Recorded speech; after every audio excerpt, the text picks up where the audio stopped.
se está transmitiendo, así que en honor al tiempo apretado que tenemos de agenda, agradecerles a todos este primer debate que surge a partir de nuestra novedad, Impuestos Justos para el Chile que viene. Y en realidad este es un capítulo que se llama ¿Qué hacer con el IVA? El Fondo de Cultura está muy agradecido con los candidatos, con sus equipos, con Michelle, que es, hace un capítulo en el libro, y sobre todo con Jorge y Cristóbal, que hicieron, fungieron de compiladores y autores de este libro, que nos parece llega muy bien al debate en un momento perfecto y que ha tenido una respuesta para un tema que pensaríamos árido muy buena. Así que no me resta más que agradecerles y decirles que el libro ya está llegando a algunas librerías de Santiago y tardará una semanita en estar en algunas de provincia. Dejo con ustedes a Jorge y a Cristóbal. Bueno, muchas gracias, Rafael. Y quisiera darles a todas y todos la bienvenida a esta actividad de pre-lanzamiento de nuestro libro. Es un día para nosotros muy feliz. Con Cristóbal, creo que representa a Cristóbal también en el sentido de que ha sido un tiempo de mucho trabajo para poder producir este libro y nos pone felices que pueda contribuir a una discusión sobre los impuestos desde una perspectiva amplia. Y por eso mismo quiero en primer lugar agradecer a Rafael López, director del Fondo Cultura Económica en Chile, por su trabajo y el de todo su equipo, que fue clave para poder echar a andar este libro y apoyarnos a lo largo de las distintas etapas de producción del libro. Y quiero contarles muy brevemente que vamos a tener una ceremonia de lanzamiento que va a ser en 2 semanas más. Vamos a estar informando y ahí vamos a presentar más extensamente los contenidos del libro. Sin embargo, en este pre-lanzamiento, que como decía Rafael, vamos a trabajar en específico, vamos a presentar y discutir sobre un capítulo en particular, no queríamos dejar de contarles muy brevemente, ahora que el libro ya está en la librería del Fondo Cultura Económica y próximamente en otras librerías, los contenidos generales de este libro y cuál es la propuesta que nosotros tenemos. Junto a Cristóbal, el objetivo de este libro es proponer una discusión democrática sobre los impuestos, un tema que a menudo se entiende de manera muy técnica y circunscrita a un grupo particularmente académico y de formulación de políticas públicas. Creemos, sin embargo, que conversar sobre los impuestos debería ser un tema de importancia para la ciudadanía en general, no solamente para la conversación técnica y de creación de políticas públicas. Los impuestos son la base del financiamiento del Estado y lo que haga el Estado con esos recursos nos importa a todos y a todas como ciudadanos. Y entonces pensar cómo el Estado recauda, de dónde obtiene los impuestos, quiénes pagan impuestos, por qué algunos pagan más y otros pagan menos, y qué se debe hacer con esos recursos, creemos que es una discusión importante. En calidad de contribuyentes, nosotros somos actores relevantes para poder financiar al Estado, y entonces nos debería importar mucho cómo funcionan los impuestos en nuestro país, cómo se diferencian de los sistemas tributarios de los otros países y cómo podemos avanzar para poder tener un sistema tributario más justo. Y creemos que en un país con altos niveles de desigualdad y con desafíos importantes en términos de crecimiento, desarrollo y justicia distributiva, pensar los impuestos en estas claves tiene sentido, acudiendo para ello a distintas disciplinas.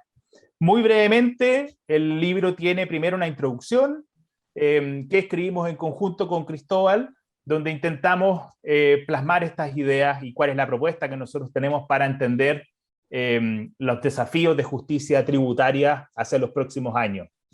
Luego tenemos una primera sección que consta de varios capítulos donde se introduce la discusión tributaria desde una perspectiva más académica, con foco tanto en trabajos de economía como en trabajos de derecho, filosofía política, y también incluimos acá nuevas estimaciones que son importantes para dimensionar los niveles de desigualdad y de concentración de riqueza que existen en Chile. Estas estimaciones distributivas, como también los otros capítulos que hacen esta mirada de derecho, de economía, creemos son materiales sumamente importantes para poder entender la magnitud de los desafíos de reforma tributaria hacia el futuro. Pero nosotros sabemos también, y es parte de la propuesta del libro, que la discusión de los impuestos debe ir más allá de lo que se ha hecho en economía y derecho. Y por eso tenemos una segunda sección de capítulo que aborda con mirada histórica, sociológica, legal y de ciencia política cuáles han sido los espacios de economía política donde se han puesto en juego las reformas. Y para eso tenemos algunos capítulos que ponen atención especialmente en la sociedad chilena del último siglo, para entender a lo largo de distintos momentos clave, como por ejemplo la idea de Estado compromiso de mitad de siglo, los terremotos más importantes que han sacudido la historia de Chile en el siglo XX, y las reformas de retorno a la democracia, qué ha pasado con los impuestos y qué logros y qué desafíos han persistido después de estas reformas. Finalmente tenemos una sección de desafíos para el presente y para el futuro. Aquí se incluye el capítulo que va a presentar Michel Llorrat ahora mismo en esta sesión, y también otros capítulos relacionados con impuestos verdes, con la planificación tributaria internacional y con la creación de un posible fondo de capital ciudadano. No quería terminar esta pequeña reseña sin decirles que en un esfuerzo importante, con la ayuda de muchos autores y autoras de este libro, se elaboró un glosario tributario que parte de la base de un trabajo previo que hizo Francisco Safie y recibió ahora, como les decía, otros aportes de distintos autores y autoras, con el fin de facilitar la discusión para aquellas personas que no están tan familiarizadas con los tópicos más habituales para discutir sobre impuestos. Esperamos que esto sea un aporte, como también todo el material que hemos dispuesto en la página web impuestosjustos.io, donde van a poder ver en detalle los contenidos.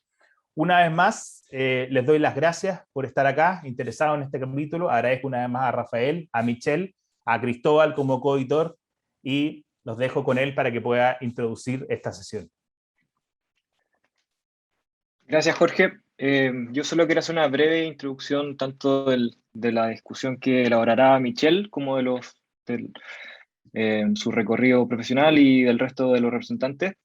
Lo primero es que hay que entender que el IVA es el impuesto más importante que tenemos en Chile, al menos en términos de recaudación, y representa casi el 50% de la recaudación fiscal, pero sin embargo tiene dos graves problemas.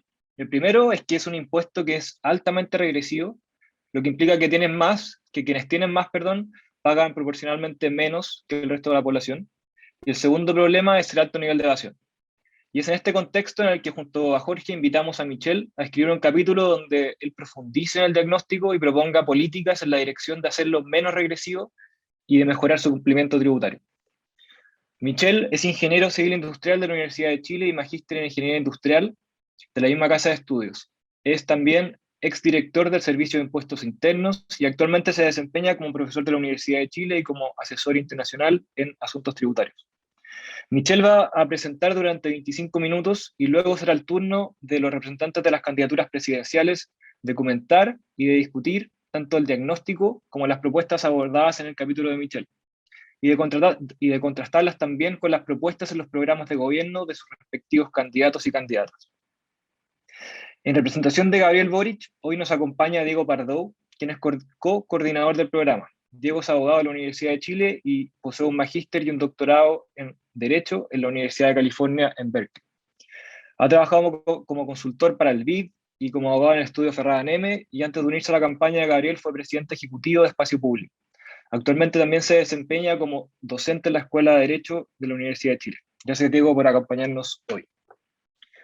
En representación de José Antonio Cast, hoy nos acompaña Magdalena Brozovic, quien es asesora tributaria del programa. Magdalena es abogada de la Universidad Católica de Chile y magíster en Dirección y Gestión Tributaria por la Universidad Adolfo Ibáñez. Es socia de Estudios Brozovic y Asociados y entre otras materias ha participado como asesora tributaria de la CPC. También imparte clases en la Facultad de Economía y Negocios de la Universidad de Chile y en el Diplomado de Tributación Avanzada en la Universidad Adolfo Ibáñez. Gracias, Magdalena, por acompañarnos hoy. En representación de Yanna Proboste, hoy nos acompañará Rodrigo Wagner, quien es el coordinador económico del programa. Rodrigo es profesor asociado a Finanzas de la Escuela de Negocios de la Universidad Adolfo Ibáñez y posee un doctorado en Economía Política de la Universidad de Harvard. Antes trabajó como profesor asistente en la Universidad de Tufts en Boston y en la Escuela de Negocios de la Universidad de Chile. Finalmente, en representación de Sebastián Sichel, hoy nos acompañará Gabriela Clidio, quien forma parte del equipo de coordinadores del área económica. Gabriela es economista de la Universidad de la República en Uruguay, magíster en Economía de la Universidad Católica de Chile y magíster en Finanzas de la Escuela de Negocios de la Universidad de los Andes. Entre otras actividades, se ha desempeñado como Senior Manager en Deloitte Canadá y en Deloitte Chile. Hoy es profesora de Economía y Finanzas en la Universidad de Valsedaña y también imparte clases en la Universidad Católica y en la Universidad de Chile. Fue miembro fundador de la CFA Society en Chile. Por temas de agenda, tanto Rodrigo como Gabriela se unirán dentro de los próximos minutos, así que sin más demora, Michelle, el espacio es todo tuyo.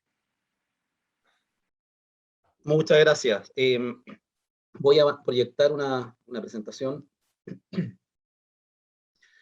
Bueno, lo primero decir que para mí ha sido muy grato poder participar con este capítulo en el libro, porque entre otras cosas me ha permitido desarrollar un tema que hace tiempo he estado madurando, digamos, y no había tenido la oportunidad de formalizarlo. Y al mismo tiempo porque hay un desafío en tratar de explicar estos temas que son bastante áridos en un lenguaje que lo pueda entender todo el mundo. Estoy tratando de... No, se me perdió el botón de para poner en modo presentación. En la barra roja, Michelle, yo creo que es el tercero, uno que tiene como un plan. Sí, no, sí, el problema era que me está tapando la barrita esta. Ahí están viendo la presentación, ¿cierto? Sí. Sí, se ve perfecto. Sí, lo que pasa es que tengo oculto el botón de... No sé por qué se me perdió ahora. Pero bueno, si me permiten... ya, no, ya. Ok, ahora sí. Ahí sí, ya, disculpen. Se me había perdido el botón para poner modo presentación. Lo tenía oculto. Bueno, el capítulo que yo escribí se llama así: Progresividad, regresividad del IVA y nuevas tecnologías para controlar la evasión. Esto de progresividad, regresividad, claro, tiene que ver con que, obviamente todos entendemos que el IVA es un impuesto regresivo, ¿verdad? Sin embargo, hay formas de que uno pueda atenuar esa regresividad, incluso a lo mejor transformarlo en un impuesto progresivo, que es parte de lo que abordo en este capítulo. Como bien decía Cristóbal, el IVA es uno de los dos pilares, junto con el impuesto a la renta, de la actual estructura tributaria chilena. Recauda del orden de 8 puntos del PIB, y eso representa en promedio en los últimos años como un 47% de los ingresos tributarios del gobierno central. Y efectivamente, a mi juicio, son dos los principales problemas que tiene el IVA actualmente. Uno que es la regresividad y otro que es la evasión. Entonces voy a comenzar hablando de la regresividad. Y la verdad es que, bueno, los impuestos indirectos, como es el caso del IVA, en general son regresivos, en el sentido que no es posible considerar en general la capacidad de pago de cada persona como si es posible hacerlo con el impuesto a la renta. Y en el caso del IVA, como los hogares de altos ingresos en general destinan parte de esos ingresos al ahorro, entonces va a resultar siempre en que la tasa efectiva, si uno mide el IVA como proporción de los ingresos del hogar, esa tasa va a ser más alta para los hogares de ingresos bajos, que es lo que yo muestro en ese cuadro ahí, ¿no es cierto? Lo que ocurre algo como lo siguiente: cuando, por ejemplo, un hogar de bajos ingresos tiene un ingreso de 100 y el de altos ingresos 10 veces más, 1000, lo más probable es que el hogar de bajos ingresos se consuma todo el ingreso, por lo tanto va a tener un consumo igual a esos 100 de ingresos. En cambio, a lo mejor un hogar de altos ingresos va a tener un consumo de 700.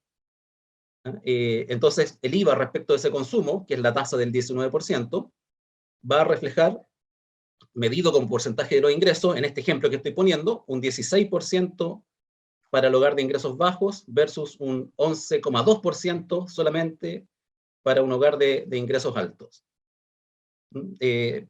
A eso nos referimos cuando decimos que el IVA es regresivo. Y la verdad es que el IVA es regresivo en casi todos los países que lo aplican. ¿Ya? En este cuadro yo estoy mostrando el índice de Gini, ¿no es cierto?, que es la manera en cómo se mide en este caso la progresividad o regresividad del impuesto. Entonces ahí estamos mostrando el Gini antes de IVA y después de IVA. Entonces, por ejemplo, para el caso de Chile, el Gini antes de IVA es 0,579 y después de IVA sube 0,597. ¿no es cierto? Recordar que el Gini, mientras más cerca de 1, más regresivo, ¿no es cierto?, es la distribución del ingreso. Y eso, ¿no es cierto?, en esta muestra de países pasa en todos, excepto en Ecuador, ¿no?, en base a un conjunto de estudios que se hicieron ya hace algunos años. ¿Ya? Entonces, es un problema general que tiene el IVA. Ahora, ¿cómo uno puede atenuar o revertir la regresividad del IVA? La herramienta habitual que usan muchos países es, o son las exenciones o las tasas reducidas, que se aplican sobre todo a bienes y servicios de la canasta básica de consumo.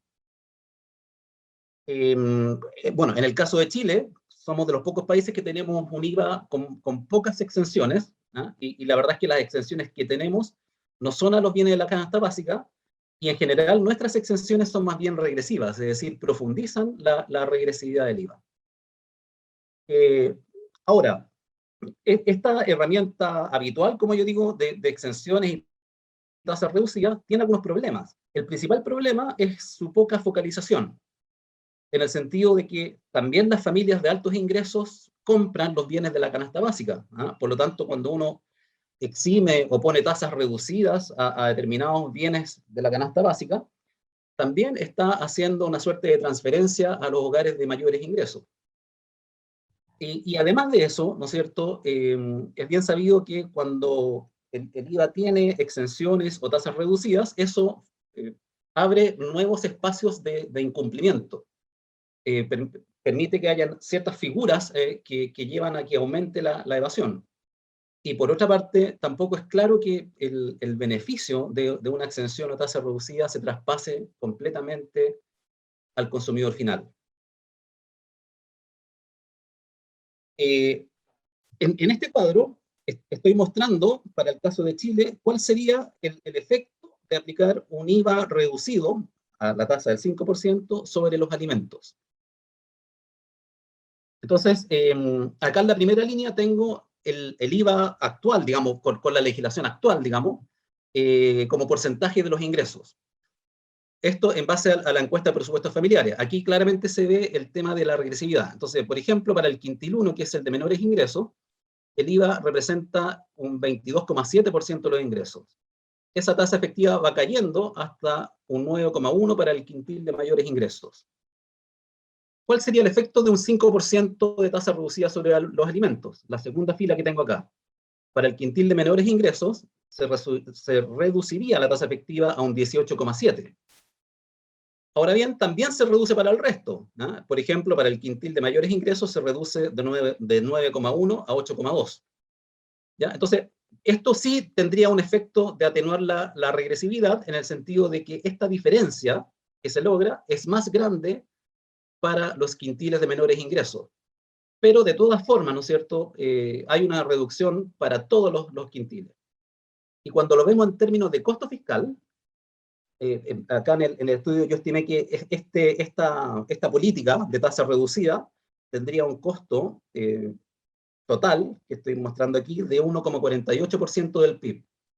Ahora, ¿cómo se distribuye ese costo por quintil? La verdad es que el mayor costo proviene del quintil de mayores ingresos, ¿ya? O sea, a pesar de que tiene un efecto de atenuación de la regresividad, hay una mala focalización, ¿no es cierto? Y prácticamente el 30% del costo fiscal de esta medida provendría del quintil de mayores ingresos. Entonces la pregunta es, ¿qué otras políticas tributarias podrían existir para atenuar la regresividad del IVA, que no tengan estos problemas? Y ahí es donde en la literatura aparecen dos alternativas, ¿no? La del IVA digital, o IVA-D, y la del IVA personalizado, o IVA-P. El IVA digital, en términos bien simples, es una alternativa que planteó Richard Ainsworth en el año 2006 para Estados Unidos, que por cierto nunca se aplicó, pero considera básicamente que el IVA se pague de manera electrónica con tarjetas nominativas, ¿ya? Y de esa manera se permitiría desgravar en función de cuál es la capacidad de pago de cada persona, ¿ya? Es decir, atiende más bien a la forma de pago. ¿no? A través del uso, por ejemplo, de tarjetas de crédito o débito o tarjetas especiales, ¿ya? Que permitirían, ¿no es cierto?, entonces determinar, transformar básicamente el IVA de un impuesto indirecto a un impuesto directo, en donde yo puedo definir cuál es la tasa que le voy a cobrar a cada persona en función de su capacidad de pago. Hay algunas experiencias en la región, por ejemplo, en el caso de Uruguay, ellos implementaron un sistema como este a través de una tarjeta provista por lo que sería el equivalente al Ministerio de Desarrollo Social, ¿ya? Y de esa manera, entonces, ellos logran cobrar menos IVA a determinadas familias. Y la segunda alternativa, que es el IVA personalizado o el IVA-P, que es una propuesta de Barreix, Bess y Roca, es más simple en el sentido que dice, bueno, en vez de meternos con un tema tecnológico que muchas veces los países no tienen suficiente desarrollo, podemos hacer algo más práctico que consiste básicamente en devolverle a través de transferencias una parte o todo el IVA a determinadas familias de bajos ingresos. Una transferencia que sea más o menos equivalente al IVA que pagan esas familias, pero sin determinar de manera precisa cuánto es el IVA que están pagando. Entonces, en concreto, la propuesta del IVA personalizado dice, primero, generalicemos la base del IVA, es decir, eliminemos todas las exenciones, excepto algunas, como la exención a la educación, a la salud, a los gastos financieros por una cuestión más bien de dificultad práctica, ¿ya? Pero el resto, eliminemos todas las exenciones. Segundo, uniformemos la tasa del IVA, ¿no? Bueno, en Chile tenemos una tasa única, con la sola excepción, ¿no es cierto?, de las viviendas que tienen este crédito especial, que es equivalente a una tasa reducida, pero entonces la propuesta es, tengamos una única tasa. Y tercero, implementemos este alivio tributario mediante transferencias a los deciles de menores ingresos que sean equivalentes a un porcentaje del IVA que aproximadamente pagan esos grupos. Entonces, en el cuadro, este cuadro, yo aquí tengo la evaluación de un IVA personalizado para el caso de Chile. Acá tengo casi todo como porcentaje del PIB, ¿no? Entonces, siguiendo esta lógica del IVA personalizado, la primera línea que muestro acá es la recaudación actual, ¿ya? Entonces, por ejemplo, el quintil más de menores ingresos paga IVA por el equivalente a 0,64% del PIB, ¿ya? Y eso va creciendo, y aquí está el total, que es más o menos un 8% del PIB, lo que actualmente se recauda. Si en Chile ampliáramos la base, con estas excepciones que yo comenté recién, entonces se podría elevar la recaudación de IVA en 0,4% del PIB, ¿ya? Llegando entonces a un total, que es la línea aquí, recaudación bruta, de 8,4% del PIB. Luego entonces viene el tema de las transferencias. Yo aquí arbitrariamente supuse transferir el equivalente al 90% del IVA que paga el quintil de menores ingresos, luego al segundo quintil transferirle el 50% del IVA que paga, al tercero el 30%, al cuarto el 20%, y al cero no tendría transferencia.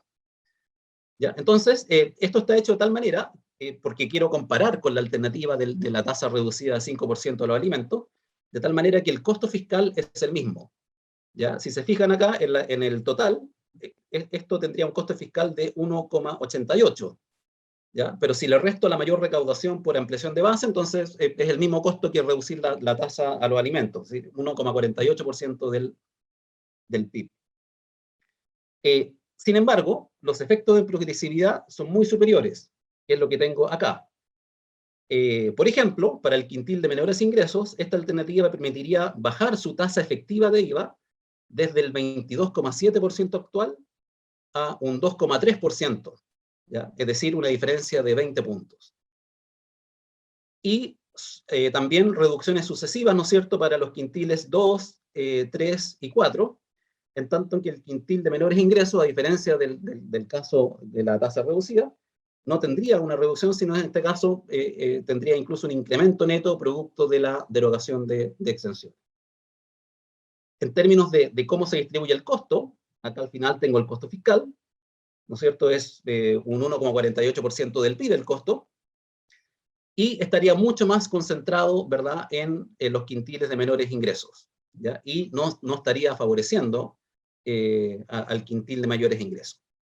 Entonces, la ventaja, ¿no es cierto?, de esta alternativa es que justamente es mucho más focalizada y también, por otra parte, uno se asegura de que el beneficio de la reducción del IVA llega realmente a las personas. Esa es básicamente la propuesta. Por cierto, a mí me llama mucho la atención la posibilidad del IVA-D, ¿no es cierto?, a través de tecnología, porque además eso permite también discriminar, porque puede haber ciertos productos que uno quisiera eliminar o reducir el IVA y tal vez otros no, ¿ya? Pero hay que entender también de que tiene una complejidad superior, ¿no es cierto?, porque depende de la tecnología. ¿Mm? Voy a pasar ahora al tema de la evasión. En el IVA hay, podríamos decir, 3 formas básicas de evadir. La primera es lo que podemos denominar, como dice ahí, imputaciones de créditos sin una contraparte de débitos de IVA, que la típica forma es lo que conocemos como las facturas falsas, ¿ya? Esa es la principal forma de imputar créditos sin contraparte de débito.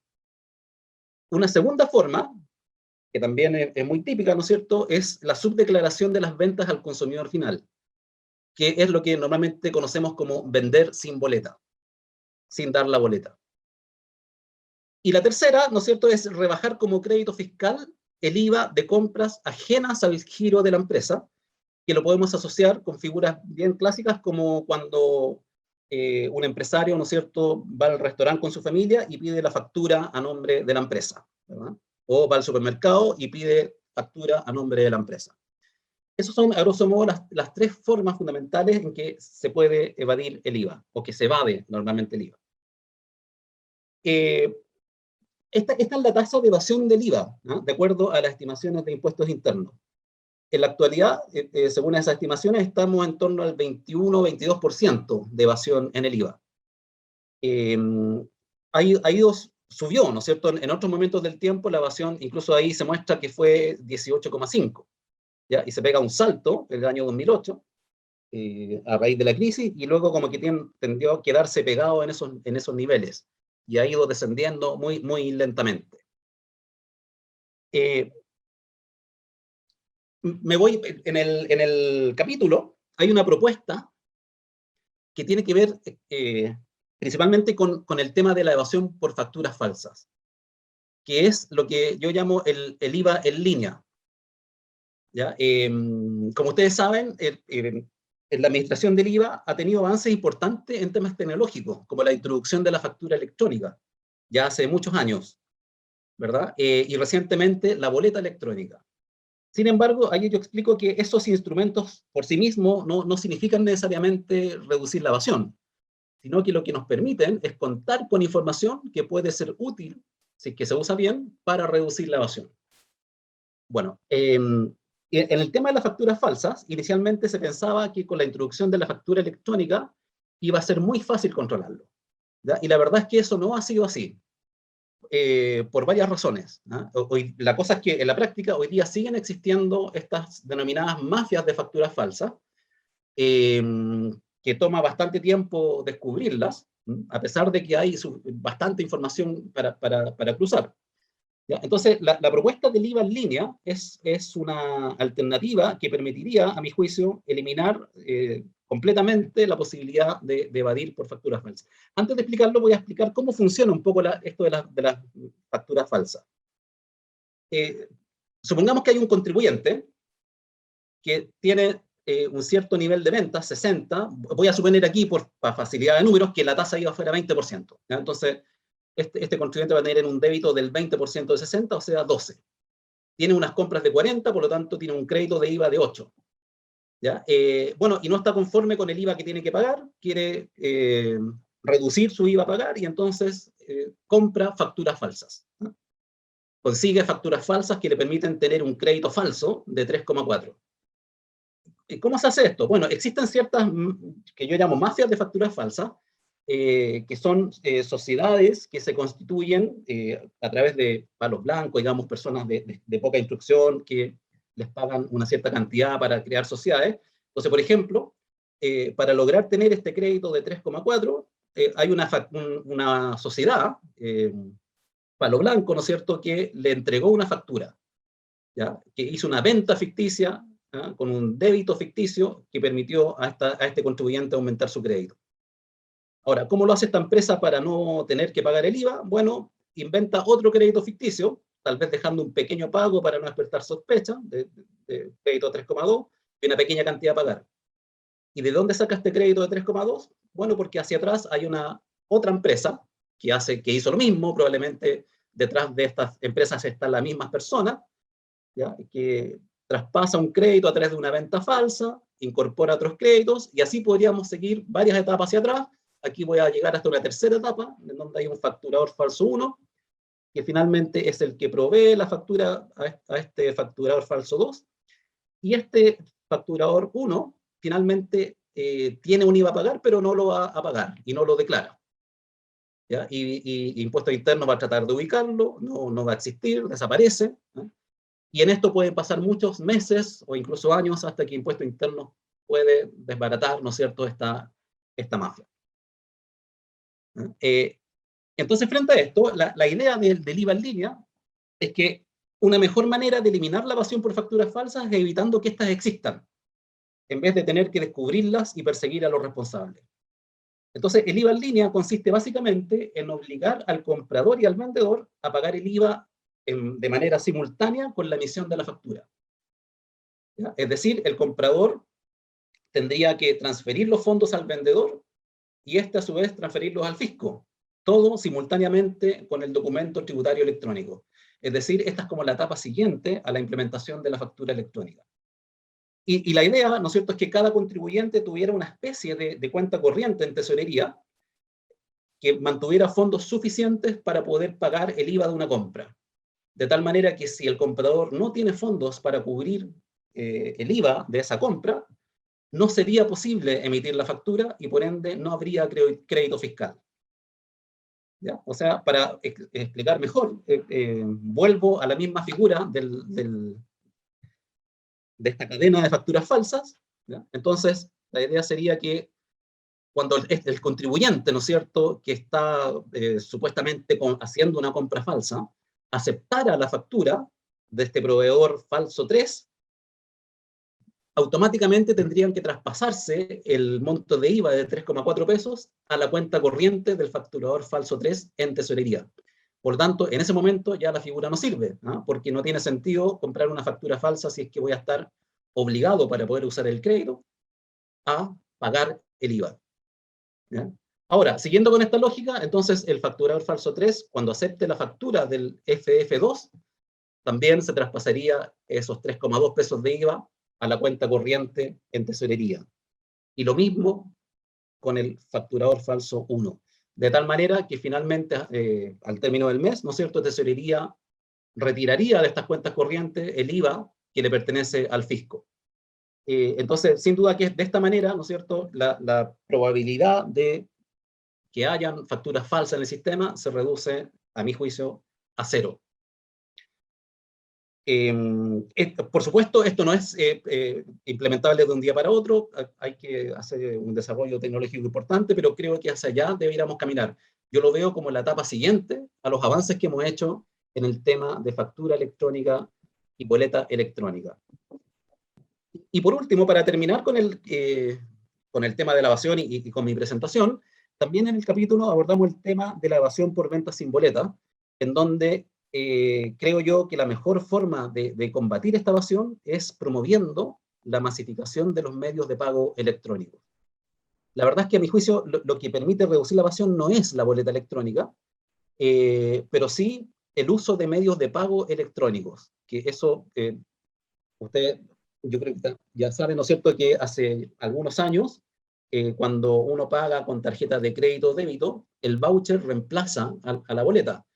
Pero eso no es lo importante es que Impuestos Internos recibe la información de los pagos con tarjetas electrónicas, ¿ya? Y por lo tanto puede validar de que los contribuyentes declaren el pago con medios electrónicos. Entonces, si uno pudiese masificar el uso de medios de pago electrónico, también estaría bastante más controlado el pago del IVA en la etapa final de la cadena. Algunos países hace años que ponen incentivos al uso de medios de pago electrónico, haciendo descuentos de IVA cuando uno paga con tarjeta de crédito o débito. Entonces, por ejemplo, yo planteo una idea que, por ejemplo, uno podría elevar la tasa de IVA en 2 puntos, excepto para pagos con medios electrónicos. Pero esto tiene ciertos requisitos, no es llegar a hacerlo. En primer lugar, creo que se requiere que todas las personas tengan acceso a medios de pago electrónico de bajo costo. Segundo, que todos los comercios puedan ofrecer medios de pago electrónico, pues de otra manera estaríamos perjudicando a las pequeñas empresas que no pueden acceder a esas alternativas. Y tercero, que las transacciones electrónicas tengan un costo razonable. ¿Ya? Ustedes saben que el uso de medio electrónico tiene unas comisiones, los merchant discount creo que se llaman, y que no son necesariamente bajos, ¿no? Por lo tanto, aquí tal vez le quepa un rol al Banco Estado, ¿no es cierto?, en la masificación de estos medios electrónicos. Y termino, ¿no? Yo creo que en las futuras reformas tributarias, ¿no es cierto?, va a ser súper importante hacerse cargo de ambos problemas del IVA, tanto el tema de la regresividad como de reducir la evasión. Y creo que aquí hay algunos caminos posibles para abordar ambos temas. Muchas gracias. Muchas gracias, Michel, por presentarnos los contenidos de este capítulo, que como les decíamos al inicio es uno de los capítulos de la sección de desafíos presentes y futuros del sistema tributario chileno, y que creemos permite discutir más ampliamente, y ese era el título de esta sesión, ¿qué hacemos con el IVA? Y cómo lo analizamos estratégicamente para el caso chileno y cómo desde las distintas campañas presidenciales se posicionan tanto frente a la propuesta de Michel como a otras ideas que puedan tener respecto al IVA. Entonces, para poder comenzar, vamos a dar un espacio de 7 minutos para cada representante de campaña para poder alcanzar a cumplir con los tiempos que hemos estimado. Y como les dijimos al inicio, vamos a partir con Diego Pardo, representante del comando de Gabriel Boric. Por favor, Diego. Gracias. Yo tenía entendido que era 10, pero quizás era antes del IVA. Así que después del IVA son 7. Bueno, primero, gracias por la invitación. Y gracias, Michel, por el trabajo. Que a mí, o sea, lo primero es valorar el trabajo. Creo que es un trabajo que tiene una contribución, que va a ser una contribución, yo creo, bien importante. Yo tengo la impresión de que lo voy a usar en mis clases, porque llega, o sea, los ejemplos son muy buenos, digamos, son digamos, los ejemplos numéricos, esa como técnica inductiva de ir explicando lo que ocurre con el IVA, yo lo encontré muy valioso. Digamos, y ojalá escribiera un poco más, y la verdad es que me cuesta mucho, ojalá pudiera hacerlo, pero muy, muy bienvenido. Respecto más como del tema, voy a hacer una reflexión un poco desde las propuestas de Gabriel, en específico de las ideas que tiene Michel, y después una reflexión un poquito más grande a la pregunta de qué hacer con el IVA, que es lo que motiva el seminario, ¿no? Entonces, de las 3 grupos de propuestas que menciona Michel, hay uno que sí está recogido en nuestro programa, que IVA P, IVA D, que en verdad la diferencia entre el uno y el otro es más bien tecnológico, conceptualmente son muy parecidos. En nuestra aproximación, es una manera de matar 2 pájaros de un tiro. Por un lado, hay un conjunto de impuestos verdes en nuestro programa, en particular el impuesto a los combustibles, que son esencialmente impuestos al consumo. Entonces, si bien el impuesto a los combustibles es un impuesto progresivo, muy a diferencia del IVA, digamos el 80% de la recaudación del impuesto a los combustibles viene del quintil más rico, aumentarlo igual tiene aumentarlo la tasa nominal igual tiene un efecto en las personas de menores ingresos. Entonces, para paliar esos efectos, nosotros utilizamos este IVA-P o IVA-D como una manera digamos, no afectar, de alguna manera el ingreso de las personas más pobres. Eso está incorporado y efectivamente yo creo que es una herramienta que tenemos que seguir discutiendo, ¿no? Yo creo que esto es quizá también una manera de pilotearlo, de evaluarlo en un espacio relativamente acotado para después tener una discusión mayor, porque efectivamente el IVA es un poco como las drogas, ¿no? Uno es adicto, los países son adictos a este impuesto regresivo porque necesitan la recaudación fiscal, pero nos hace mal, digamos, nos hace mal principalmente para la legitimidad de un sistema tributario regresivo, un sistema que erosiona su legitimidad, digamos. O sea, el viejo y sano principio de la capacidad contributiva, de que los que tienen más pagan más, es lo que precisamente permite sostener un sistema tributario que solo se puede sostener con la obligatoriedad. Nadie paga los impuestos voluntariamente. Entonces esa obligatoriedad necesita una legitimidad detrás que se construye, entre otras razones, con la progresividad. Así que, por cierto, hay que encontrar una manera. Los otros mecanismos que menciona y que descarta Michel, y con lo cual nosotros estamos completamente de acuerdo, que son las reducciones, las tasas diferenciadas de IVA. La experiencia es bien mala, digamos, en particular en mercados oligopólicos, donde ni siquiera se traspasa una parte importante del precio, digamos, de la reducción, ni siquiera se traspasa a consumidores. Les pasó a los alemanes durante la crisis, digamos, que en los mercados como más oligopólicos la reducción del impuesto al consumo ni siquiera se traspasó a los consumidores, se quedó en el oligopolio, digamos.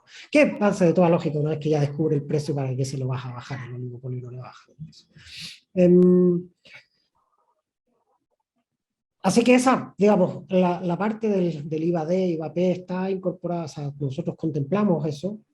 Creo que podría incorporarse también en mayor escala, pero eso depende de una reflexión más grande que voy a dar después. Las otras dos medidas que tienen que ver con el IVA en línea y que tienen que ver con la capacidad de aumentar como la tecnología asociada al IVA y de volverlo más electrónico, no quisimos introducirlo nosotros en el programa, principalmente porque ya, digamos, es una reforma tributaria que ya de por sí es ambiciosa. Entonces incluir el IVA era incluir un grado adicional de complejidad. Pero sí quiero decir que la evidencia internacional es muy positiva. En 2015 hubo una experiencia en Polonia, donde esencialmente el pivote de esta reforma son esas dos cosas: el IVA en línea y no sé cómo llamarlo, pero como el moverse a lo electrónico, digamos, al mundo inmaterial y no al mundo físico, no sé cómo es el sustantivo concreto para eso. Y la experiencia es muy buena. Hay un policy brief del Banco Mundial que estuve leyendo antes de venir para acá, y los números son súper interesantes. Ellos, al igual que como propone Michel, tenían un problema de evasión relativamente alto, de un 24% del potencial, respecto al potencial un 24%, y en pocos años, en 3 años, consiguieron bajarlo bastante, hasta un 10%. O sea, ir de un 24 a un 10% es una distancia bien grande. Esencialmente con estos dos mecanismos que propone Michel, y el efecto en las finanzas públicas fue positivo. Digamos, estamos hablando de en 3 años algo así como 1,5 puntos del PIB en recaudación fiscal. Esa es la experiencia polaca. Así que, por cierto que, digamos, son cosas que uno tiene que tener en cuenta. Nosotros, como digo, en la candidatura decidimos dejar fuera el IVA porque, digamos, ya estamos incorporando varias modificaciones. Entonces poner el IVA también, digamos, ponía una complejidad adicional. Pero yo creo que son buenas ideas y son O sea, las tres creo que son muy buenas ideas y en particular estas otras dos también va a haber que considerarlas más adelante. Me paso, antes de terminar, simplemente como la reflexión un poco más general del IVA. Cuando uno mira la recaudación fiscal en Chile, en términos de porcentaje del PIB es baja respecto de los países de la OCDE, nosotros estamos en el 20%, el promedio de los países de la OCDE es 30%, si uno mira Europa 40%, si uno mira los países del norte de Europa incluso más que eso. O sea, eso es una diferencia importante. También en la composición tenemos una diferencia importante, como mencionaba Cristóbal, lo que significa el IVA respecto de esa recaudación fiscal es muchísimo más que en otras partes del mundo. Hay un tercer problema, que es seguramente en los impuestos a los ingresos, la base de la gente que paga impuestos a los ingresos también es más chiquitita de lo que es en otras partes del mundo. Todos esos son problemas, tenemos tres problemas, digamos, tres problemas que abordar. Acercarnos a la recaudación fiscal de otros países de la OCDE, acercarnos en la manera de conseguir esa recaudación fiscal más cerca de los impuestos a los ingresos y acercarnos en los impuestos a los ingresos con una base de recaudación más ancha. Todo eso, digamos, por cierto, tiene que ver con la finalidad instrumental de los impuestos, ¿cierto? Tener recursos suficientes para sostener las transformaciones que, a nuestro entender, la sociedad chilena demanda, pero también tiene que ver con la parte no instrumental de los impuestos, ¿sí? Un sistema tributario que descanse en más personas y que es progresivo, es un sistema que tiende a percibirse con una mayor legitimidad. Y eso, digamos, no creo que no estoy descubriendo nada nuevo acá. Cuando uno va en estos países donde recaudan más y mira los estudios de opinión respecto de la percepción de la legitimidad de los impuestos, es mucho mayor que aquí. Y eso, por cierto, hace más fácil también el combate a la evasión y hace más fácil también la recaudación de impuestos. Ahora, de esos tres desafíos, nuestra reforma estructural al sistema tributario está primero pensada en el primero, digamos, acercarnos en volumen absoluto a la recaudación fiscal. Pero por cierto, los siguientes pasos, que son igual de importantes que el anterior, son cambiar el tipo de impuestos que utilizamos para la recaudación fiscal y movernos hacia impuestos de mayor ingreso y, por cierto, también ampliar la base tributaria. Ahora, desde nuestra perspectiva, para eso es necesario que primero haya una corrección en la distribución de los ingresos, porque hoy en día la distribución de los ingresos es demasiado desigual y es prácticamente plana hasta los últimos percentiles. Y eso, digamos, es distinto a lo que ocurre en otras partes del mundo. Entonces, creo que como profesor, valorar el trabajo de Michel desde el punto de vista de las políticas públicas, muy buenas ideas, las tres, una de ellas está en el programa, las otras dos no están en el programa por razones más bien coyunturales, pero son buenas ideas que hay que seguir, desde nuestra perspectiva, seguir discutiendo. Y respecto a la reflexión más general, tenemos que efectivamente cambiar la composición de nuestra recaudación fiscal. Ahora, desde la perspectiva de la candidatura de Gabriel Boric, eso es un debate que tiene que venir después de conseguir una recaudación fiscal que primero te permita hacerse cargo de las necesidades sociales que hoy día advertimos en Chile. Eso. Muchas gracias, Diego. De hecho, interesante porque parte de tu reflexión final es parte de los desafíos que abordamos en la introducción, el capítulo introductorio, la composición de los impuestos en torno a impuestos al ingreso, impuestos al consumo y quién paga qué, cuál es, por ejemplo, la progresividad de la estructura tributaria. Pero bueno, eso es para dejar de hacerle autobombo a nuestro libro. Dejamos ahora a Magdalena Brozovic, quien nos acompaña como representante de la candidatura de José Antonio Kast, y ella es asesora tributaria del programa. Sí, hola, muchas gracias. Tuve con algunos problemas de conexión, por eso estaba sin imagen. Espero que no se caiga. Agradecerle a Michelle por el tremendo trabajo. La verdad es que cuando leí lo de los pasteles me reí mucho. Yo dije, ¿por qué usar algo que engorda y no algo que adelgace? ¿Ah?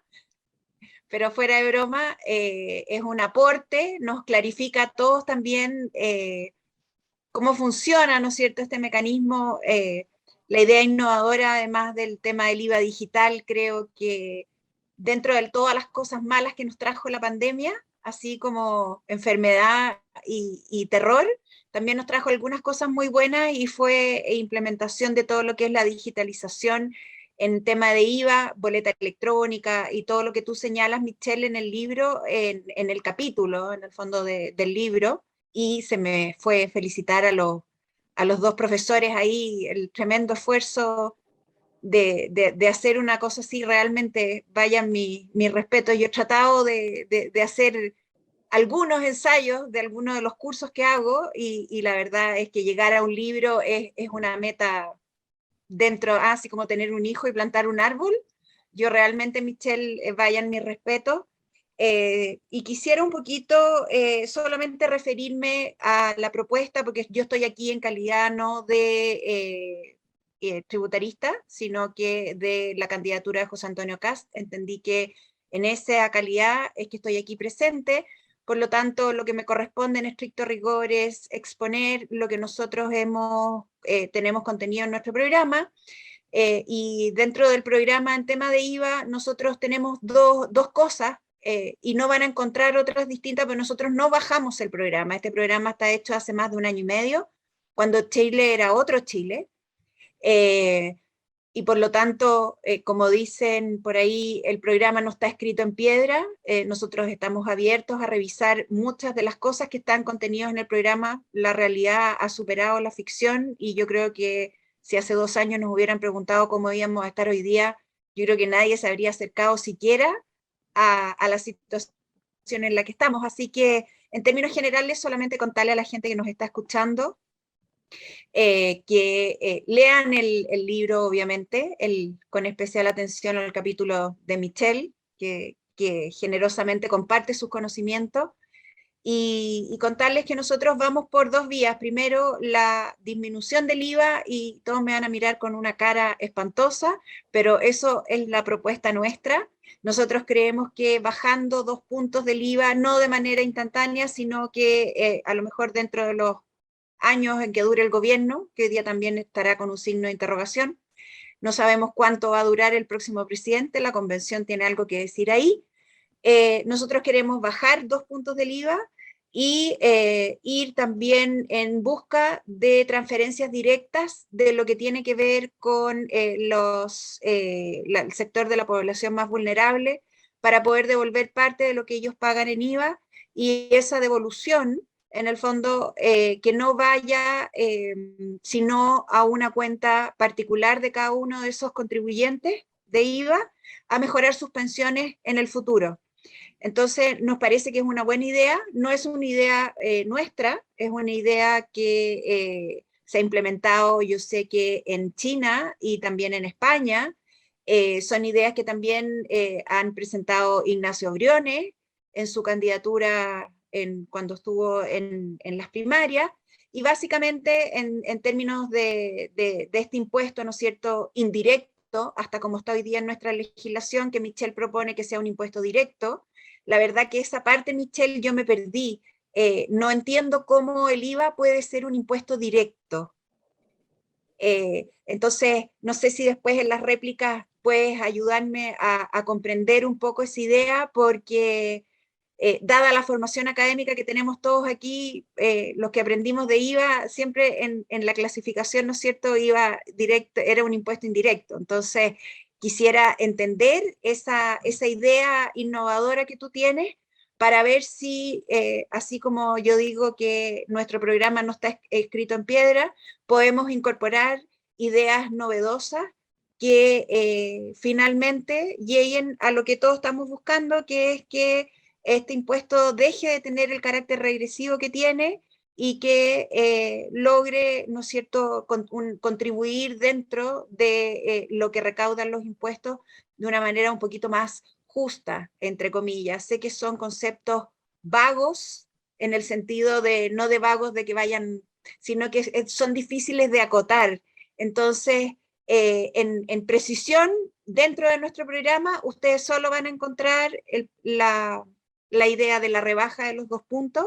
Ustedes saben además que estos 2 puntos tienen un origen de carácter transitorio, nosotros teníamos un IVA de 17%, que cuando Ricardo Lagos fue a mejorar las pensiones de la tercera edad, se subió con un carácter transitorio, 2 puntos, y en Chile todos los impuestos que se han establecido con carácter transitorio pasan a ser permanentes. Entonces, esto es como el cuento del lobo, al final uno ya no lo cree. Entonces, cada punto que subimos de IVA, si bien sabemos el rendimiento que tiene, ¿no es cierto?, también hay una afectación directa a las familias más vulnerables. Entonces, en la medida que no nos hagamos cargo de eso, de ese efecto, yo creo que cualquier otra opción de seguir o pretender aumentar el IVA no va a generar el efecto que estamos buscando. Entonces, me parece, Diego, en la propuesta de ustedes del tema de los impuestos verdes, que también va por la vía de la transferencia directa, nosotros compartimos que entre menos transferencias hayan al Estado y estas vayan directamente a los contribuyentes o a las personas más vulnerables o a aquel sector de la población en que queremos focalizar el beneficio, ahí vamos a compartir la idea de que ojalá la transferencia sea siempre directa y ojalá la menor cantidad de recursos se traspasen al Estado.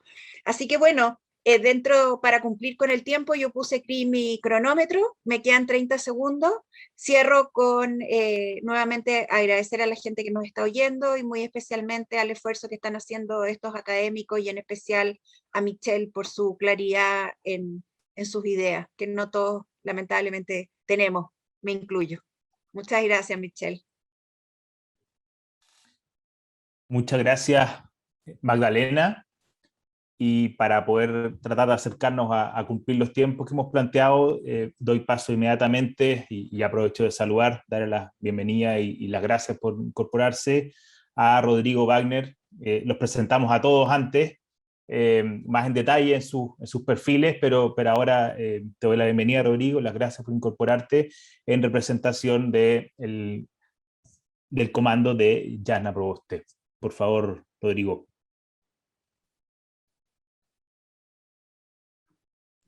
Muchas gracias a todos. Mira, preparé unas diapos, son 3 nomás. No es mucho, pero a lo mejor incluso puede ser un sustituto de que yo converse demasiado.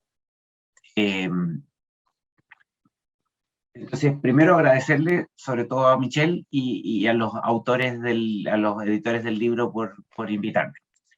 Entonces, voy a, más o menos lo que entendí y me encantó, muy buen timing, es que el IVA será y seguirá siendo, perdón, está mal escrito, pero seguirá siendo importante, pero es regresivo y hay un trade-off con la evasión, ¿cierto? Ojo, algo interesante que dice, no es cuantitativamente tan gigante en todas las dimensiones, pero sí es importante esto de que no todas las exenciones recaudan, es algo que hay que explicar.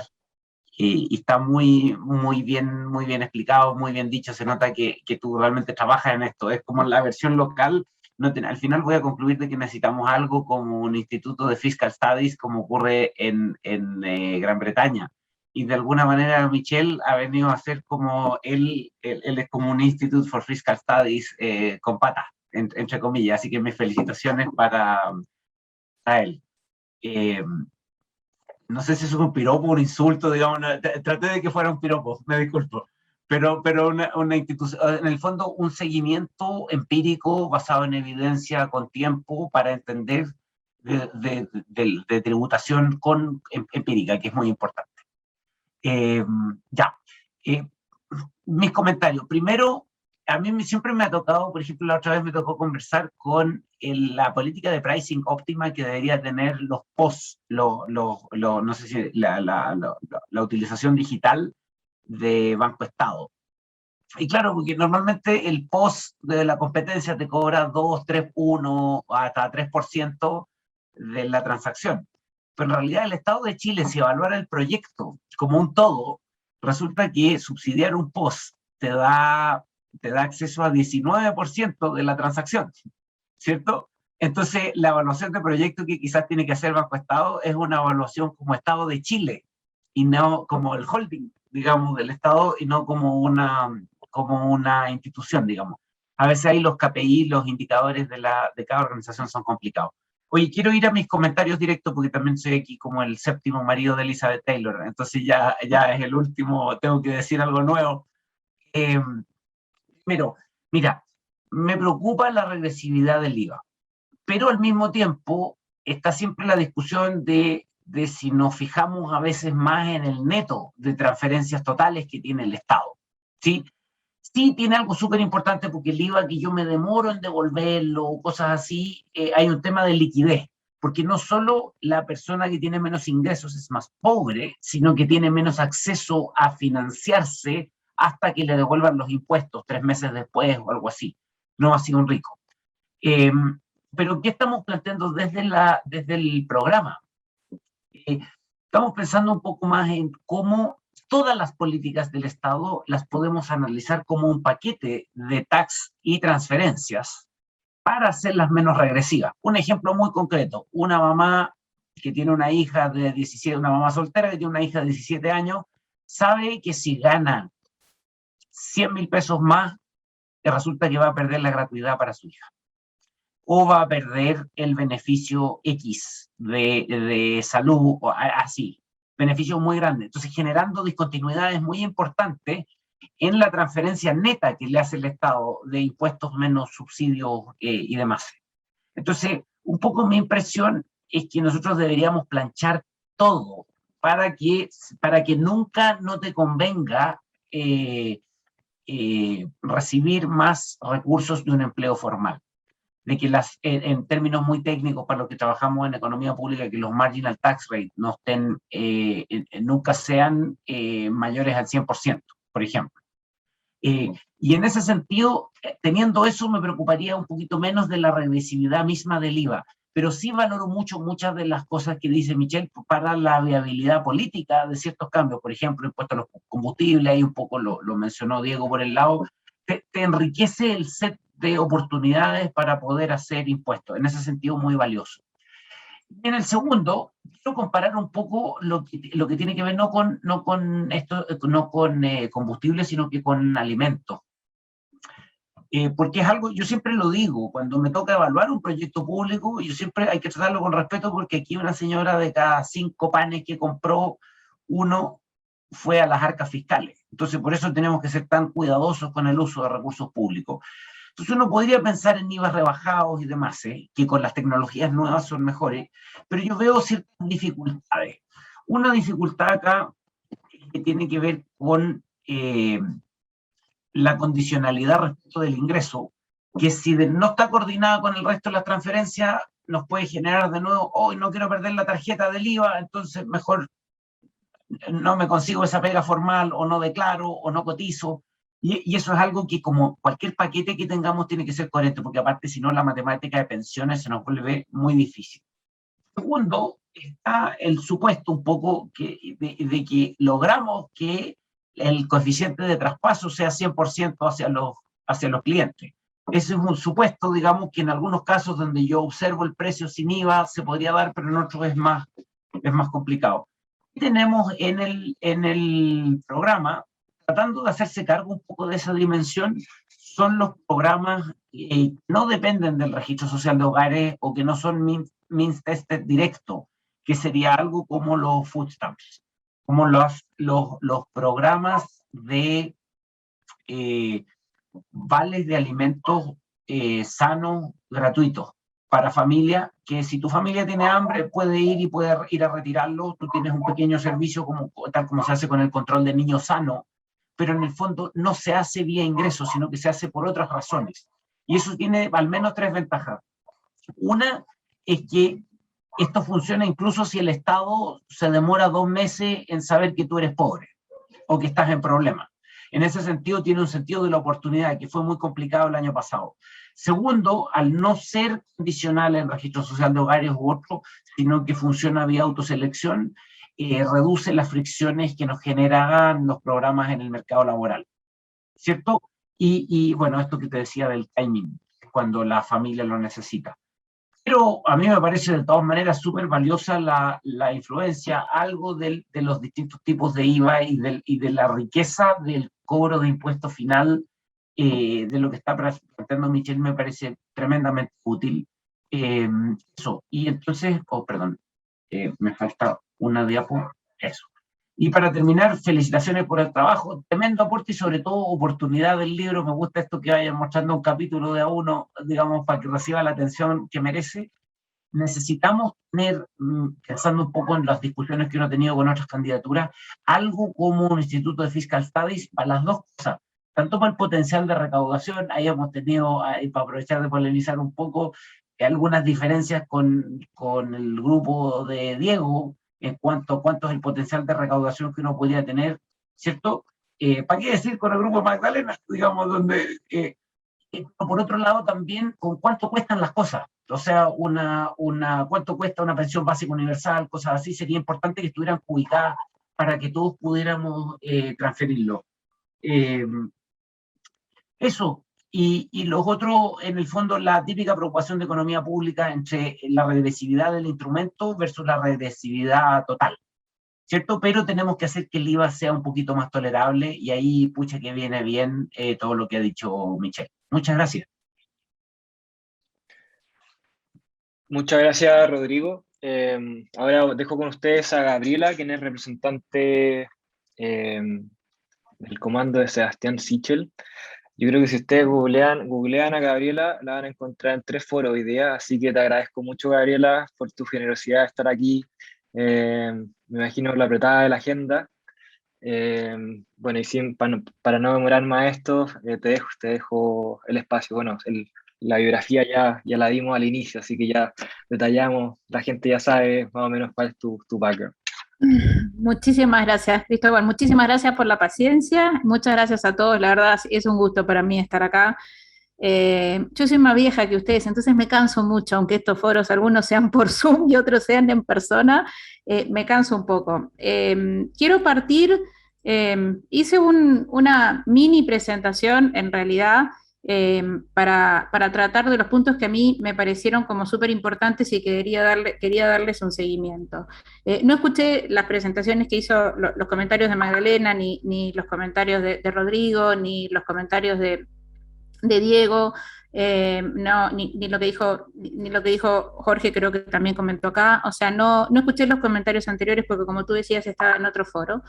Pero a mí me pareció interesantísimo este capítulo. Me parece súper atingente el tema de examinar cómo mejorar el sistema tributario, cómo perfeccionar el sistema tributario.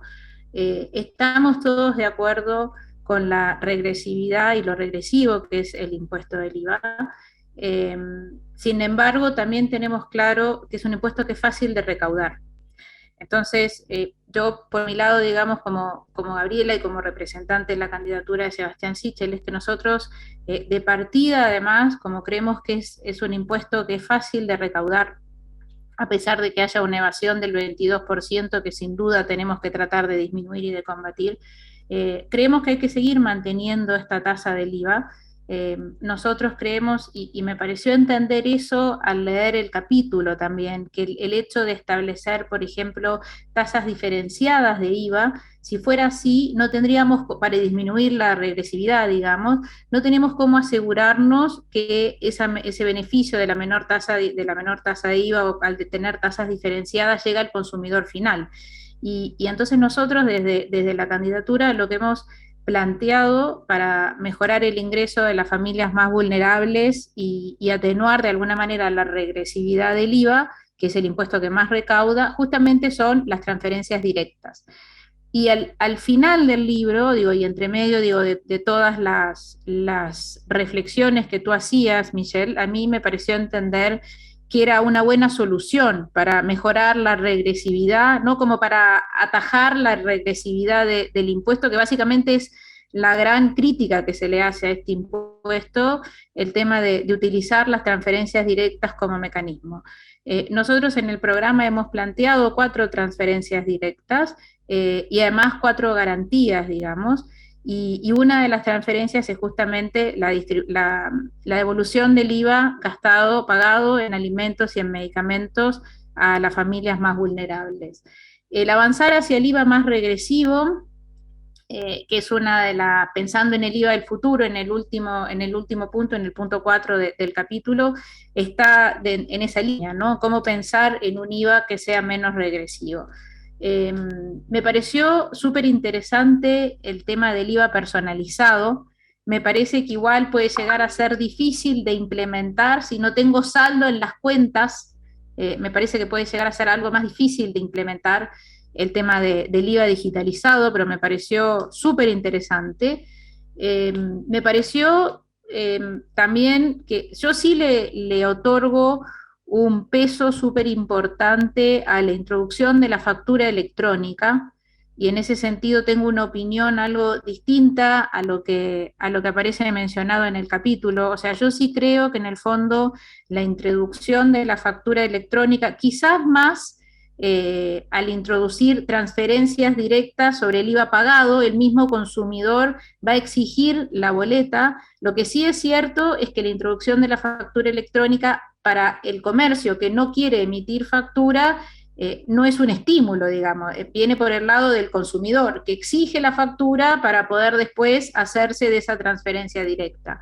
Pero sí me parece que fue importante y que fue un hito la introducción de la factura y de la boleta electrónica, y me tiene muy complicada en lo personal, digamos, sobre todo si me pongo del lado de las pymes y del emprendimiento, que es algo que nosotros queremos fomentar en el programa, que creo que todos estamos de acuerdo con el hecho de que el peso que tiene las pymes en cuanto al PIB es muy bajo comparado con otros países de la región, llega apenas al 15%, y la idea que tenemos nosotros es avanzar en temas de emprendimiento y de ayuda, no solamente desde el punto de vista del financiamiento con las pymes, sino además con diferentes planes de digitalización y de capacitación.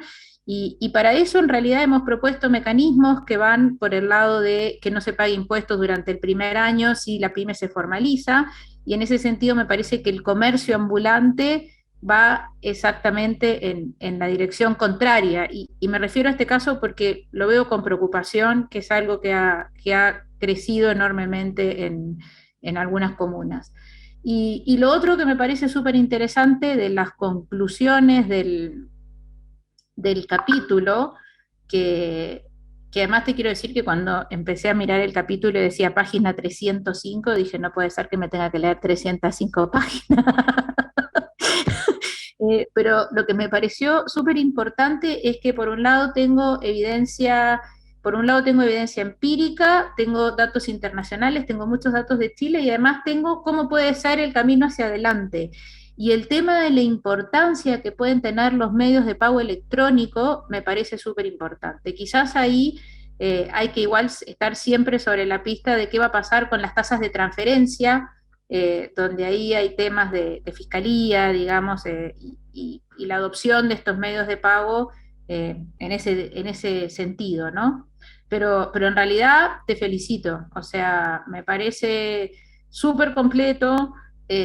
Prometo que voy a leerme el libro entero cuando esté, pero me parece súper interesante los libros y las publicaciones que contienen una mezcla entre números, diagnóstico y opinión y recomendaciones de cómo seguir hacia adelante, porque encausan la discusión y los paneles. Me parece súper interesante, así que les agradezco de verdad a ti por haber escrito, a Cristóbal por haberme invitado y a todos por compartir acá.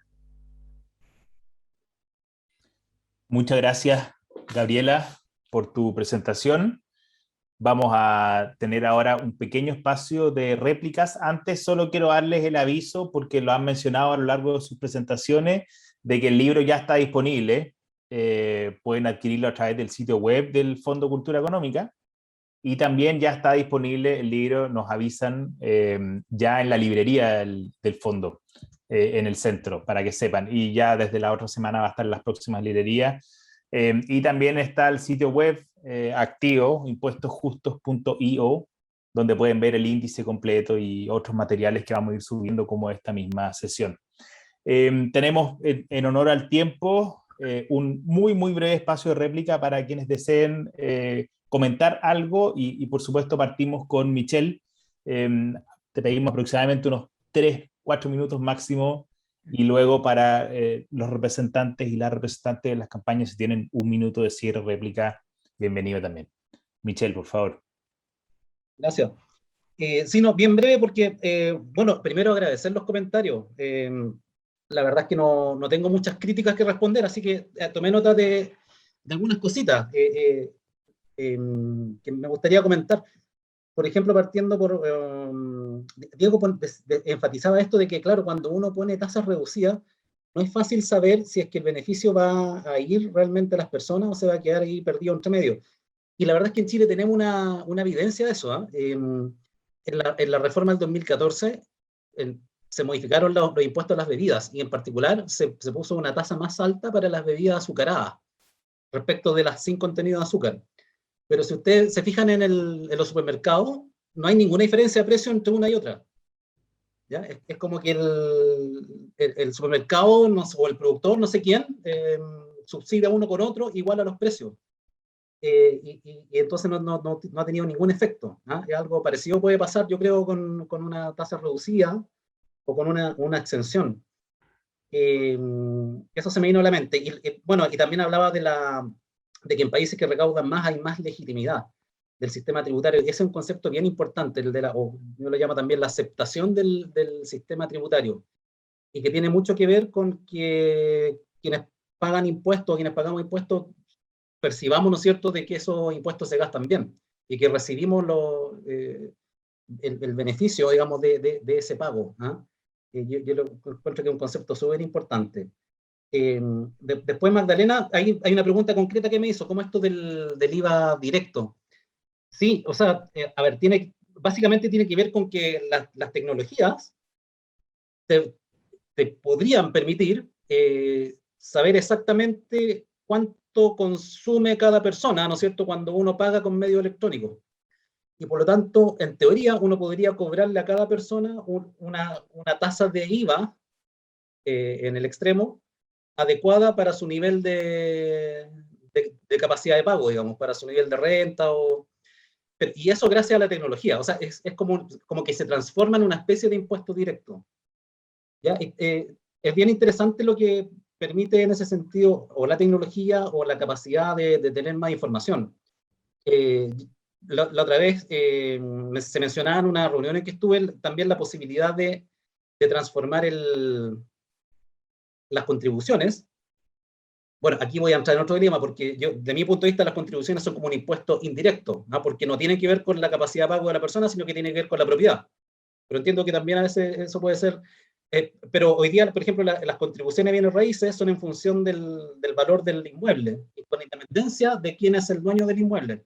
Eso también es algo que en el futuro podría cambiar, ¿no es cierto? Porque hoy día podría haber una persona que tiene, siempre se dan datos, hay personas que tienen 100 de FL2, ¿ya? Y a lo mejor ninguno paga contribuciones. Pero el dueño tiene un tremendo patrimonio, ¿no? Y entonces también uno podría personalizar ese impuesto, ¿no? Entonces, simplemente quiero decir que la tecnología y el acceso a más información abre posibilidades de perfeccionar los sistemas tributarios que a lo mejor antes no teníamos.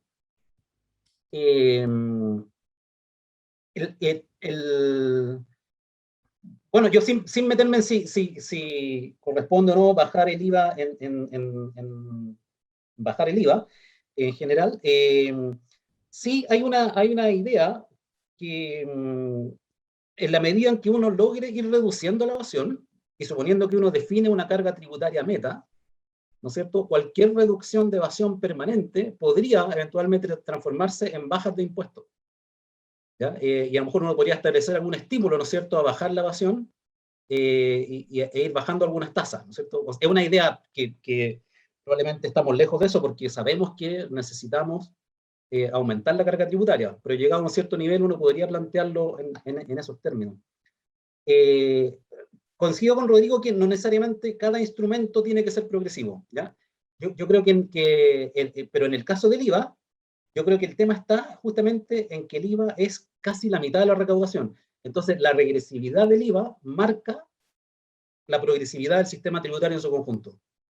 ¿Ya? O sea, el impuesto a la renta y otros impuestos progresivos que podamos tener no alcanzan hoy día a compensar la regresividad del IVA.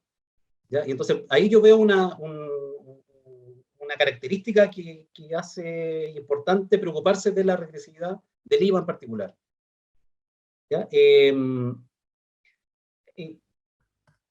Y por último, bueno, Gabriel hablaba de la devolución de IVA por medicamentos y alimentos. Bueno, eso va justamente en la misma línea de lo que se trata esto, ¿no es cierto?, del IVA personalizado, ¿no es cierto?, que puede ser visto en términos generales, ¿no es cierto?, de devolver un porcentaje del IVA en general, o también focalizado a ciertos productos, como en este caso ella plantea con el caso de los medicamentos y a lo mejor algunos alimentos o todos los alimentos. Y eso para no consumir más tiempo. Muchas gracias. Muchas gracias, Michelle. Ahora la idea es que cada uno tenga 1 o 2 minutos de cierre y solo comentar algo que me parece interesante, que pareciera haber un consenso en todas las candidaturas en que no es una buena idea hacer reducciones de IVA en ciertos sectores particulares, por ejemplo, como la reducción del IVA al libro, que es una idea muy popular, y veo que aquí hay cierto consenso en que ese tipo de idea no está plasmada en ninguno de los programas, por ejemplo. Que no te escuche la editorial que organiza. ¿No? Tienes razón. Michelle diría que no habrían reducciones de precios. Está bien, pero ellos ponen el local, compran el cóctel, hay que ser, ¿ah? Pero está bien, está bien. Dale, Diego, vamos a seguir en el mismo orden en que empezamos.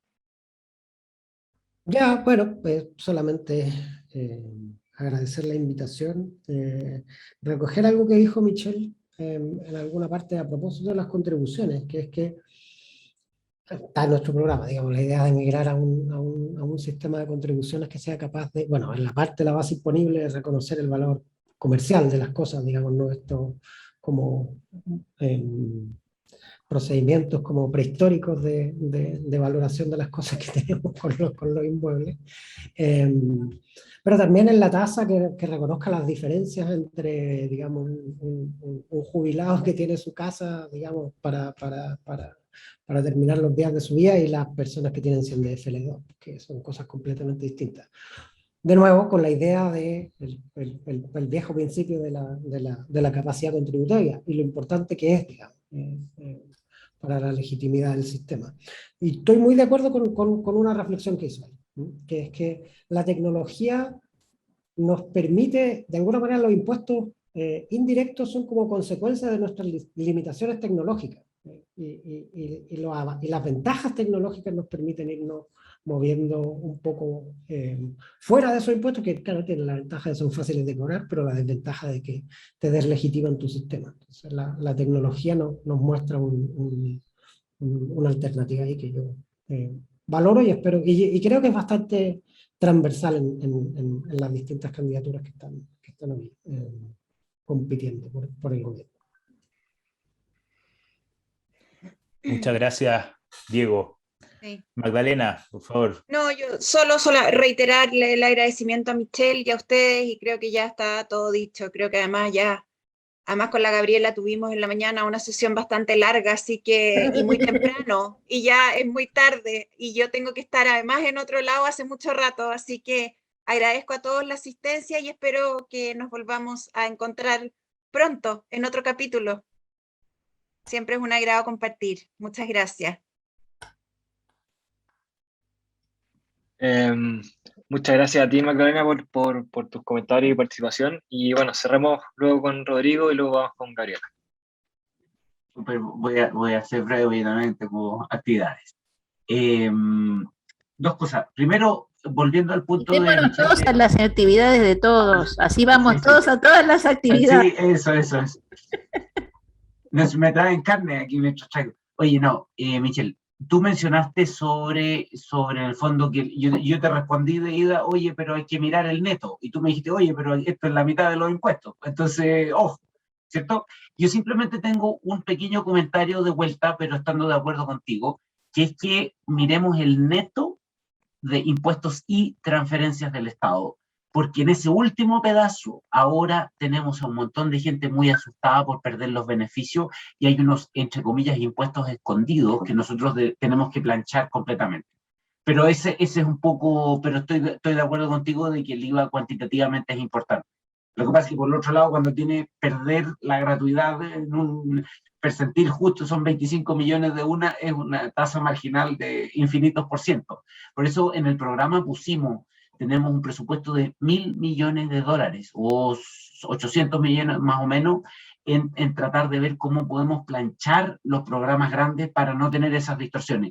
Y si después parte de eso entra por el lado del IVA, yo creo que es importante, pero esto es porque aquí hay algo que es importante para mencionar también a Diego y todo. Cuando uno quiere cambiar los impuestos harto, hay que fijarse de que no nos mate los incentivos al trabajo formal, porque si no, sonamos, ¿cierto? Esa parte tenemos que trabajarla muy, muy bien. Eso. Y finalmente un punto, no del libro, pero sino de Michelle, que el otro día te preguntaba, no, oye, tú tiraste una reforma que era de 3 puntos del PIB y sacó mucho menos, y tú tuviste una línea que yo la repito varias veces, que con 3 puntos del PIB entró al Congreso, compadre. Lo que salió ya no es lo que yo diseñé. Y yo creo que todo lo que estamos trabajando un poco y por eso es muy importante mantener un gap ahí, primero en todo lo que tiene que ver con los dientes de impuestos internos para cobrarlo, cómo es el proceso regulatorio, pero ahí yo creo que hay mucho que aprender de esa parte que la busqué en el libro, pero no la encontré en la parte de economía política. Pero me parece muy importante entender eso cuando uno hace proyecciones de gasto. Nosotros tenemos un gap entre lo que creemos que vamos a recaudar y las provisiones de gasto. Justamente por eso. Oye, pero aparte de eso, un gusto y muchas gracias por todo. Se pasaron Cristóbal, Jorge, Michelle. Adelante, Gabriela. Adelante, estudios. Bueno, y yo en realidad iba a comentar otras cosas que las voy a decir ahora a continuación, pero pareciera ser que el Congreso es como la puerta del infierno en la Divina Comedia, ¿no? Entra una cosa pero termina saliendo otra. Entonces, pero bueno, eso es lo que ha sucedido históricamente. Yo lo que, poniéndome seria, creo que en el fondo existe dado el peso que tiene el IVA en la recaudación, que es prácticamente el 50% de la recaudación, y teniendo en cuenta la regresividad que tiene este impuesto, es importante tener en cuenta cómo hacer sin proponer cambios radicales en temas tributarios, introduciendo sí impuestos a las sustancias dañinas, a los alimentos, e impuestos verdes para hacernos cargo de la actividad humana sobre el cambio climático, cómo aumentar la progresividad del sistema. Porque hay un desafío en aumentar la progresividad del sistema tributario. Nosotros en la candidatura de Sebastián Sichel, lo que hemos propuesto no es, para el tema de la progresividad del sistema tributario, no va por el lado de un aumento en las tasas de impuestos ni a las empresas ni a las personas, pero tampoco proponemos una rebaja, porque básicamente nosotros sí queremos hacernos cargo de la demanda de gran parte de la población, y sobre todo avanzar en la disminución de la desigualdad, y desde nuestro punto de vista eso es imposible de lograr si implementamos una rebaja de impuestos. Y para hacernos cargo de aumentar la progresividad, una forma de aumentar la progresividad, que es lo que tenemos contemplado, además de lo que mencioné de las transferencias, que va por el lado de la reducción de la regresividad, digamos, no del aumento de la progresividad, va por el lado de cambios en los tramos de los impuestos, del impuesto a la renta. Y también de, por ejemplo, gravar ciertos tipos de bienes que tampoco es que se recauda tanto y no son tan importantes en términos de recaudación, pero sí es una señal importante en términos de avanzar en el aumento de la progresividad del sistema. A mí me parece, lo que nosotros proponemos, que es un aumento de la recaudación gradual de 3% del PIB en los próximos 8 años, básicamente no es porque queramos aumentar la recaudación. Es cierto que con esta recaudación de 3% adicional llegamos a la misma carga tributaria que existía en los países de la OCDE cuando tenían el mismo nivel de ingreso per cápita de Chile. Pero no es esa la razón por la cual queremos aumentar la carga tributaria en un 3%, sino básicamente para financiar un costo anual de nuestro programa, que en régimen es justamente un 3% del PIB. Entendemos que en el corto plazo es mucho más rápido gastar que la recaudación adicional del 3%, y por eso es que en el corto plazo probablemente vayamos a tener que seguir emitiendo deuda, pero creemos que dado que el costo del programa es 3% del PIB, eso es lo que necesitamos recaudar para no tener problemas de sostenibilidad. Y eso, o sea, de verdad te felicito, Michelle, por el trabajo, pero además digo, de verdad que quiero darle un aplauso a todos porque me parece súper importante poder discutir y conversar de estos temas. Me parece tan válido y tan importante conversar entre personas que pensamos distinto de muchos temas. Estoy segura que si nos hubiéramos sentado a conversar antes, hubiéramos evitado muchísimos problemas, pero lamentablemente no sé si es un rasgo de la sociedad que se termina conversando solo entre personas que piensan iguales, y ahí es muy difícil que salgan soluciones consensuadas. Así que muchísimas gracias a todos. Muchísimas gracias, Gabriela. Les agradecemos, en primer lugar, a Michelle, en segundo lugar, a las y los representantes de los comandos. Agradecemos mucho a las personas que se conectaron desde el inicio. No hemos tenido un espacio de preguntas y respuestas porque hemos generado este formato para esta sesión, pero vienen otros formatos para las próximas sesiones y viene el lanzamiento en 2 semanas que va a tener también otras características. Y en respuesta a lo que decía Rodrigo, por si acaso, ya lo que creo que Gabriela también lo mencionó, hay 4 capítulos de economía política en el libro, así que quienes quedaron con apetito respecto a lo que entra al Congreso y sale de otra manera, van a poder encontrar cosas interesantes en el libro. Muchas gracias a todos y todas por conectarse. Cristóbal, no sé si hay algo que quieras decir también.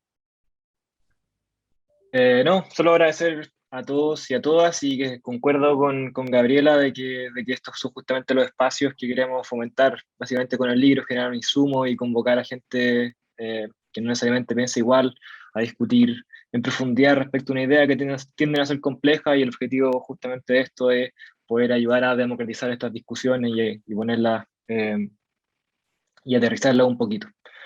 Así que finalizar agradeciendo a todos y todas, y sobre todo a Michelle por un grandísimo capítulo. Cuídense y hasta la próxima oportunidad. Nos vemos. Chao, que estén muy bien. Suerte. Chao.